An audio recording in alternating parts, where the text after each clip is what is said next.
Welcome dear student, स्वागत आप सभी का बायोलॉजी क्लासेस में। डियर स्टूडेंट, आज हम बात करने जा रहे हैं एम्फियोक्सस यानी कि ब्रैंकियोस्टोमा के बारे में।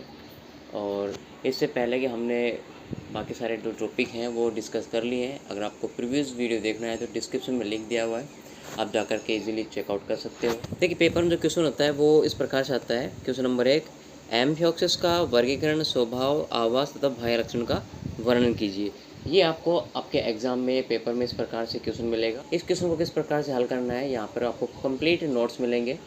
तो सबसे पहले हम यहाँ पे डिस्कस करते हैं। तो देखिए, एम्फियोक्सस का सबसे पहले यहाँ पे दिया गया है क्लासिफिकेशन, राइट। क्लासिफिकेशन की बात करें तो हम जो कंप्लीट कोडेटा का जो क्लासिफिकेशन है वो एक सेपरेट वीडियो में कर रहा है, आप जा करके उस वीडियो को चेकआउट कर सकते हो। अब यहाँ पर हम डायरेक्टली जो केवल एम्फियोक्सस है उसका ही क्लासिफिकेशन करेंगे और उसका पूरा एक सिस्टमेटिक पोजीशन को बताएंगे कि एम्फियोक्सस को कहाँ पर रखा गया है। तो सबसे पहले बात करते हैं फाइलम की। तो फाइलम कोडेटा आता है। देन ग्रुप की बात करें तो ग्रुप जो होता है वो इनका एक्रेनिएटा होता है। देखिए, एक्रेनिएटा क्या होता है वो हमने बता रखा है पहले भी, यानी कि वे कोडेटा एनिमल जिनमें जो क्रेनियम होता है वो एब्सेंट होता है, उन्हें हम एक्रेनिएटा कहते हैं। तो ये बिना क्रेनियम के एनिमल होते हैं, सो इनको एक्रेनिएटा ग्रुप में इंक्लूड किया गया है। देन इसके बाद देखते हैं सब फाइलम। तो सब फाइलम इसका है सिफेलोकोडेटा। देन क्लास, तो क्लास की अगर बात करें तो क्लास इसकी लेप्टोकोर्डियाई है। नेक्स्ट फैमिली, फैमिली इसकी ब्रैंकियोस्टोमोइडी है, यानी कि फैमिली के पीछे हमेशा रखना ईडी लगता है, ठीक है। और जीनस जो है इसका वो ब्रैंकियोस्टोमिडा है या फिर एम्फियोक्सिस बोल सकते हो आप इसको। तो इस प्रकार से यहाँ पर कंप्लीट सिस्टमेटिक पोजीशन एम्फियोक्सिस की हो जाती है, यानी कि वर्गीकरण हो जाता है इसका पूरा। देन इसके बाद हम बात करते हैं एम्फियोक्सिस के कुछ इंपॉर्टेंट पॉइंट्स के बारे में। तो एम्फियोक्सिस यहाँ पे जो एनिमल है वो कोडेड एनिमल है जो बिल में रहता है। अब यहाँ पर एक इम्पोर्टेंट चीज़ ये है कि एम्फियोक्सिस रहता भले ही बिल में है, लेकिन ये रात को बिल से बाहर निकल कर पानी में फ्री, यानी कि फ्री टाइप से क्या होता है, स्विमिंग करता रहता है, यानी कि तैरता रहता है, ठीक है। तो देखिए, ये जो एम्फियोक्सिस है वो कोडेड एनिमल है और बिल बना करके रहता है, ठीक है, जबकि मुक्त रूप से ये तैरता है। बताया ना मैंने आपको, केवल दिन में ये क्या करता है, बिल में सॉरी रेत में बिल बना करके रहने वाला एनिमल होता है, लेकिन रात्रि को क्या करता है, ये रात्रि को ये बिल से बाहर निकल कर तैरता, पानी में तैरता है। देखिए, 1744 में जर्मन साइंटिस्ट थे जिनका नाम था P.S. पाल्स, ठीक है।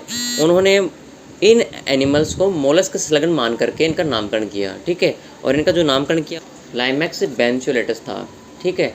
यानी कि अब ये मोलस्क स्लगन क्या होते हैं, तो मोलस्क स्लगन वे एनिमल होते हैं जो मोलस्क के जैसे कैरेक्टर रखने वाले होते हैं, लेकिन ये रियली मोलस्क एनिमल नहीं होते हैं। सो उस टाइम जब इनकी खोज हुई थी तो साइंटिस्ट P.S. पाल्स ने इन्होंने क्या किया कि एम्फियोक्सस को मोलस्क के एनिमल जैसा मान करके इनका नामकरण कर दिया और नाम इन्होंने क्या किया, लाइमैक्स बेंचुलेटस रखा। देखिए, यहाँ पर एक इम्पोर्टेंट नोट्स है जिसमें बताया गया है कि वे जीव जो मोलस्क जीवों के लक्षण रखते हैं मोलस्क स्लगन कहलाते हैं, राइट। देन इसके बाद बात करते हैं एम्फियोक्सस को लैंसेलेट एनिमल भी कहते हैं। अब देखिए, लैंसेलेट इंपॉर्टेंट वर्ड है जो आपको याद रखना है। जितने भी सिफेलोपोडेड एनिमल्स हैं उन सभी को हम लैंसेलेट एनिमल कहते हैं, क्योंकि ये जो ये जो एनिमल होते हैं वो दो धार वाले होते हैं, यानी कि इनका जो बॉडी होता है, बॉडी से उनके दोनों एंड होते हैं वो कैसे होते हैं, धारदार होते हैं, दोनों साइड से नुकीले होते हैं, इसलिए इनको लैंसेलेट कहा जाता है। देखिए, 1866 में बात करें तो विलियम यार्ले ने इसे एम्फियोक्सस नाम दिया। क्यों दिया, क्योंकि ये दोनों साइड से कैसे थे, नुकीले एनिमल थे। तो नुकीले एनिमल होने की वजह से इन्हें लैंसेलेट भी कहा गया और ये दो धार वाले एनिमल होते हैं, दो धार। नेक्स्ट है इसका भौगोलिक वितरण, यानी कि जियोग्राफिकली डिस्ट्रीब्यूशन, कि ये कहाँ पाए जाते हैं, कहाँ नहीं पाए जाते हैं। तो अगर हम इसकी भौगोलिक वितरण की बात करें तो एम्फियोक्सस जो होता है वो कॉस्मोपॉलिटन एनिमल होता है, यानी कि सभी जगह पाया जाने वाला एनिमल होता है, ठीक है। और ये वार्मर वाटर में पाया जाता है। वार्मर वाटर क्या होता है, वार्मर वाटर जो होता है वो उष्णतर वाटर होता है, ठीक है। नेक्स्ट, यह समुद्र तट पर सर्वाधिक पाया जाता है, यानी कि अगर आप देखोगे तो समुद्र के किनारों पे क्या होता है, ये सर्वाधिक पाए जाते हैं। जैसे भारत, चीन, जापान और हिंद महासागर के तटों पर, राइट। देखिए, इसके बाद में हम बात करते हैं हिंद महासागर में पाए जाने वाले कुछ एम्फियोक्सस की जातियों के नाम के बारे में, कि हिंद महासागर के तट पे कौन कौन सी जातियाँ पाई जाती हैं। तो सबसे पहले बात करते हैं नंबर 1, तो यहाँ पर ब्रैंकियोस्टोमा इंडिकम है। ठीक है, अब यहाँ पे इंडिकम इसका जो जीनस है वो हमारे इंडिया की वजह से लगाया गया है। दूसरा है ब्रैंकियोस्टोमा पैलेजिशियम है। तीसरा है ब्रैंकियोस्टोमा सेरेबियम है। और चौथा है ब्रैंकियोस्टोमा लैंसियोलेटम है। ठीक है, इस प्रकार से 4 जातियाँ होती हैं जो हिंद महासागर के तट पर पाई जाती हैं। नेक्स्ट, अब आता है इनका स्वभाव एवं आवास, यानी कि हैबिट एंड हैबिटेट्स। देखिए, अगर हम इनके स्वभाव और आवास की बात करें तो समुद्र में पाया जाने वाला एनिमल है। नेक्स्ट, सैलो वाटर, जहाँ पे छिछला पानी होता है, और सैंडी कोस्टल यानी कि रेतीले किनारों पे पाया जाता है। नेक्स्ट, ये रेत में बिल बना करके रहता है। मैंने आपको पहले बताया था, ये एनिमल जो होता है वो रेत में बिल बना कर रहता है। अब रेत से मतलब ये नहीं है कि बाहर किसी टेरेस्ट्रियल जगह पे, नहीं, पानी में ही जो रेत होती है, नीचे पैंदा होता है, उसमें बिल बना कर रहता है। उस पैंदे में से निकल करके रात्रि को क्या होता है, पानी में तैरता रहता है। नेक्स्ट, इसमें दिया हुआ है, यह दिन में बिल में रहता है जबकि रात्रि को पानी में तैरता है। नेक्स्ट, यह अपना भोजन सीलिया द्वारा ग्रहण करता है। इनका भोजन सूक्ष्म जीव हैं, जैसे डायटम है, डेस्मिड है, एवं पैलेजिक एनिमल। पैलेजिक जो तल पलावी होते हैं, यानी कि जो तल में पानी, जो समुद्र होता है उसके तल में पाए जाने वाले होते हैं। नेक्स्ट, अगर मेल और फीमेल की बात करें तो दोनों सेपरेट होते हैं। नेक्स्ट, एक्सटर्नल फर्टिलाइजेशन होता है, और जो इनके गैमेट्स होते हैं वो पानी में छोड़े जाते हैं और पानी में ही कहीं ना कहीं ये आपस में फ्यूज़ होते हैं। नेक्स्ट, डेवलपमेंट जो होता है इसमें इनडायरेक्ट टाइप का होता है, और फ्री स्विमिंग लार्वा इनमें स्टेज पाई जाती है। ठीक है, अब बात करते हैं इनके एक्सटर्नल फीचर की, यानी कि बाह्य लक्षणों की। तो पहला इसका लक्षण है कि ये फिश लाइक एनिमल होते हैं, यानी कि इन एनिमल को अगर आप देखोगे तो मछलियों के जैसे आपको ये दिखाई देंगे। नेक्स्ट, अगर इनकी लंबाई की बात करें तो ये 5 से 7 सेंटीमीटर लंबे होते हैं। इनकी बॉडी की अगर बात करें तो बॉडी इनकी वाइट होती है, पारभासी होती है, यानी कि ट्रांसलूसेंट, और लेटरली कंप्रेस्ड होती है, मतलब साइडों की होती है, संपीड़ित होती है, कंप्रेस्ड होती है। दोनों साइड से एनिमल नुकीला होता है, इसलिए इसको लैंसिलेट भी बोलते हैं। नेक्स्ट, इसलिए इसे लैंसिलेट कहा जाता है। लैंसिलेट को छोटा भाला, स्मॉल लेंस भी कहते हैं।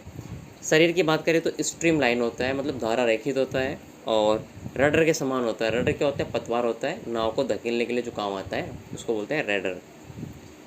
नेक्स्ट, अगर बात करें बॉडी स्ट्रक्चर की, यानी कि शारीरिक संरचना की, तो इसकी बॉडी स्ट्रक्चर कैसे होगी।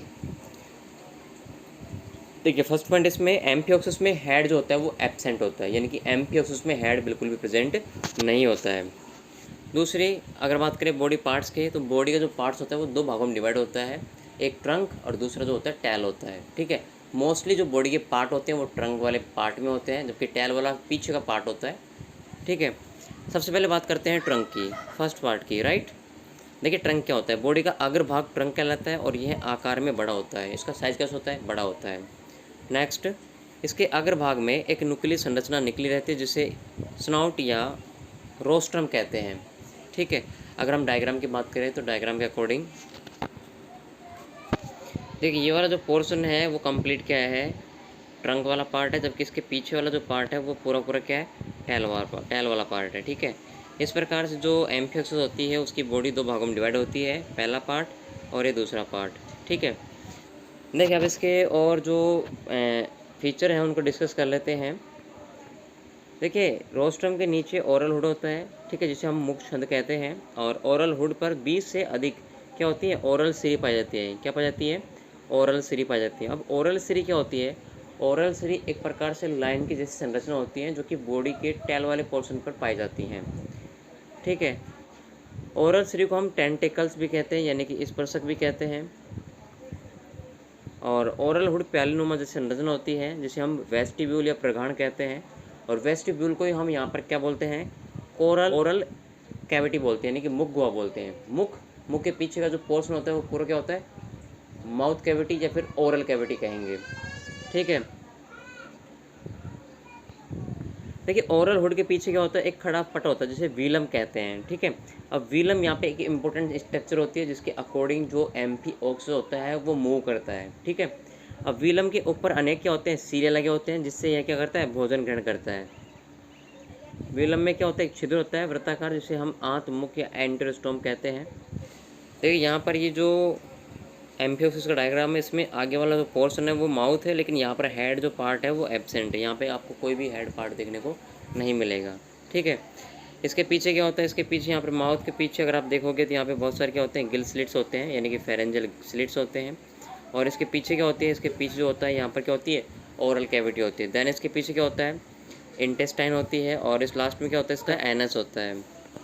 तो यहाँ पर क्या है, कम्प्लीटली ये जो एम्फियोक्सिस है उसका डायग्राम है।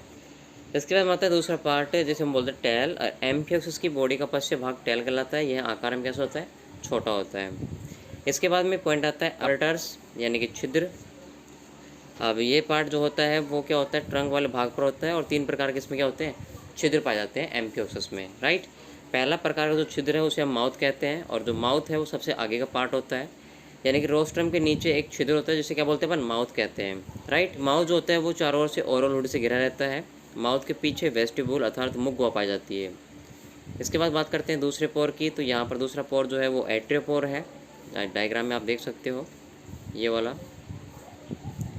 फर्स्ट पार्ट माउथ का हो गया, सेकंड पार्ट किसका हो गया, एट्रियोपोर। क्या होता है, यह छोटा गोलाकार छिद्र होता है, ठीक, जो वेंट्रल फिन के आगे स्थित होता है। यह एट्रियल कैविटी भी कहलाता है, राइट। एट्रियोपोर में क्या होती है, एट्रियल कैविटी भी होती है। इसके बाद में आता है तीसरा छिद्र एनस, यानी कि गुदा।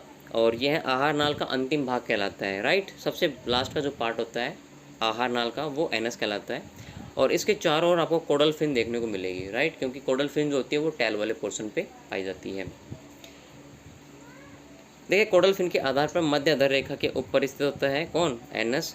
इसके पीछे पाए जाने वाला शरीर का भाग टेल कहलाता है, जो हमने भी पीछे डिस्कस किया था। यहाँ पर आपको लैंसलेट स्ट्रक्चर है, यानी कि एम्फियोक्सिस की संरचना है, जिसमें आपको सबसे आगे ओरल हुड मिलेगा, ठीक है। और इसमें ये जो पोर्शन है जो आपको यहाँ पे दिखाई दे रहे हैं ओरल हुड में, ये टेंटिकल्स कहलाते हैं, राइट, इस प्रकार से। और इसके पीछे जो है नोटोकोड है, फिर इसके पीछे डोर्सल नर्व कोड है, फिर इसमें क्या है, इंटेस्टाइन है, यानी कि आंत है। यहाँ से अगर आप बात करोगे इस वाले डायरेक्शन से, ठीक है, तो ये आपका माउथ वाला पोर्शन हो जाएगा आगे वाला। इसके पीछे आपको पूरी कंप्लीट ये माउथ कैविटी मिलेगी, फिर इसकी एलिमेंट्री कैनाल मिलेगी, राइट। अब यहाँ पे क्या है, एलिमेंट्री कैनाल में गिल स्लिट्स हैं, गोनर्स नीचे हैं इसके, और एट्रियम इसके नीचे ये साइड में लगा हुआ है।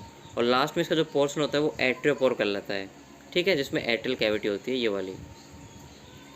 और सबसे अंतिम भाग जो होता है इसका क्या होता है, एनस होता है। और इसके पीछे आपको यहाँ पे दिखाई देगी क्या, कोडल फिन। तो ये क्या है, एम्फियोक्सिस का डायग्राम है। अब इसमें चौथा पॉइंट आता है आपका कंप्लीट, फिन्स एंड फोल्ड्स, यानी कि पंख और वलय। कितने प्रकार की यहाँ पे एम्फियोक्सिस में फिन पाई जाती है और किस वलय प्रकार की होती है वो, किस टाइप की होती है वो। देखिए एम्फियोक्सिस में 3 लंबवत, मध्य व अयुग्मित फिन पाई जाती हैं, जिनके नाम इस प्रकार से हैं। पहला है डोर्सल फिन, जिसको हम पृष्ठीय पंख बोलते हैं, और यह डोर्सल बॉडी पार्ट के ऊपर प्रेजेंट होती है, राइट। दूसरी आती है कोडल फिन, जिसे हम पुच्छीय फिन भी कहते हैं, और यह टैल के चारों ओर पाई जाती है। तीसरी आती है इसमें क्या, वेंट्रल फिन, राइट, जिसे हम अधरीय पंख कहते हैं, और यह बॉडी के वेंट्रल साइड में क्या होती है, प्रेजेंट होती है। तो इस प्रकार से जो एम्फियोक्सिस है उसमें फिन 3 प्रकार की होती हैं, ठीक है। इसके बाद में आता है नंबर 5 आपका मायोटोम्स एंड गोनाड्स, ठीक है, यानी कि इनके जनन कहाँ प्रेजेंट होंगे। तो एम्फियोक्सिस की बॉडी की पार्श्व सतह पर क्या होते हैं, इस प्रकार से आडे, ठीक है, वी शेप में क्या होते हैं, लाइंस पाई जाती हैं, जिसे हम मायोटोम्स कहते हैं। अगर आप डायग्राम देखोगे तो आपको इजीली समझ में आ जाएगा। ये आप देख रहे हो यहाँ पे, ये जो लाइन है आपको ये इस प्रकार की, ये दिख रही है आपको ये वाली लाइन। कलर चेंज कर लेते हैं, 1 सेकेंड, राइट। ये देख रहे हो आप, ये वाली लाइन, इस प्रकार जो लाइन है, इन लाइंस को बोलते हैं क्या, मायोटोम्स। इन लाइनों को क्या बोलते हैं, मायोटोम्स कहते हैं, ठीक है। इनकी संख्या 62 होती है। अब यहाँ पे इंपॉर्टेंट चीज़ ये है कि डिफरेंट जो एम्फियोक्सिस की स्पीसीज होती हैं उनमें इनकी संख्याएँ अलग अलग हो सकती हैं, राइट, यानी कि जाति के अनुसार ये संख्या क्या होती है, अलग अलग होती हैं। मायोटोम्स पर अनेक संयोजी ऊतकों की परतें पाई जाती हैं, जैसे जिनसे क्या होता है, जिनसे संकुचन होता है और ये दाएं बाएं मुड़ती है। एम्फियोक्सिस में एट्रियल पोर के मध्य में एक श्रृंखला गोनड की पाई जाती है, ठीक है। और एम्फियोक्सिस में गोनड की संख्या जो होती है वो 26 पेयर होती है, यानी कि 26 होती है गोनड्स की संख्याएँ। यहाँ पर डायग्राम है जिसमें आपको बताया गया है कि इनमें जो माउथ है, माउथ कैविटी है, वो किस प्रकार से है, राइट। पीछे आपको डोर्सल फिन मिलेगी आपको, इसके नीचे आपको डोर्सल फिनरे मिलेंगी और इसके नीचे आपको नर्व कोड मिलेगी। ये सारा क्या है, ये सारा सारा जो है वो ट्रांसफर सेक्शन है, ठीक है, उसके अकॉर्डिंग हमें दिखाई देगा। इसके बीच में यहाँ पर ये जो आप डायग्राम देख रहे हो ये वाला कंप्लीट नोटोकोड का है और यहाँ पर ग्रो निकले हुए हैं, कुछ खांच निकले हुए हैं और ये इसकी फेरेंजियल है, यानी कि फेरिंग्स है इसकी, ये ग्रेसनी है, ठीक है। और लीवर, ये इसका लीवर है और इसकी ये ओवरी होंगी इधर जिसमें आपको फॉलिकल्स नज़र आ रहे हैं। ये इसकी एंडोस्टाइल्स है जो कि भोजन को अंदर धकेलने में हेल्प करती है, ठीक है। और इसमें कुछ मसल्स हैं, गिल स्लिट्स हैं। तो इस प्रकार से क्या है, ये कंप्लीट क्या है, इसका डायग्राम है। तो इस प्रकार से आपका पहला क्वेश्चन जो एम्फियोक्सिस के ऊपर है वो कंप्लीट होता है। आप इजीली इसमें आप 10 नंबर लेके आ सकते पेपर में। नेक्स्ट हम एम्फियोक्सिस के दूसरे क्वेश्चन के बारे में डिस्कस करेंगे।